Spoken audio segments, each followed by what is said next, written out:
Buonasera a tutti amici di Meteo Clari e benvenuti a questo nuovo appuntamento con le previsioni del tempo in collaborazione con Veneto Orientale Informazioni e jesolospiagge.it.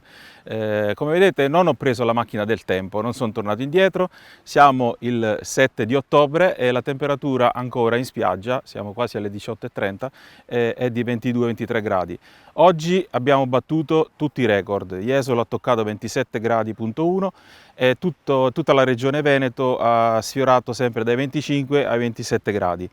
Questo perché l'alta pressione che regna ormai sulla nostra penisola ha un campo di hectopascal molto elevati e le basse pressioni scorrono tutte a livello del nord Europa.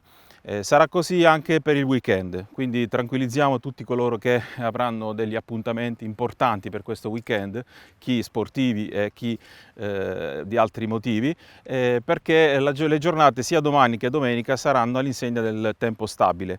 Qualche residua nuvolosità al mattino si potrà avere, dovuta comunque all'escursione termica della notte, perché comunque le temperature di notte poi scendono e quindi si crea questa specie di vaporizzazione che va verso l'alto, quindi si creerà un po' di nebbia e qualche foschia solo al primo mattino. Così anche come domenica mattina le perturbazioni continueranno a scorrere a livello diciamo tra la Sardegna e l'Italia centrale, quindi per questo weekend ancora assicurato bel tempo qui a Jesolo e sul Veneto orientale.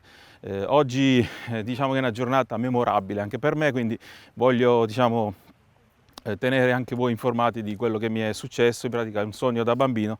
Oggi finalmente sono riuscito a superare l'esame di tecnico di meteorologo, un grande vanto per me e quindi ci tenevo ad informarvi di questo mio lieto evento.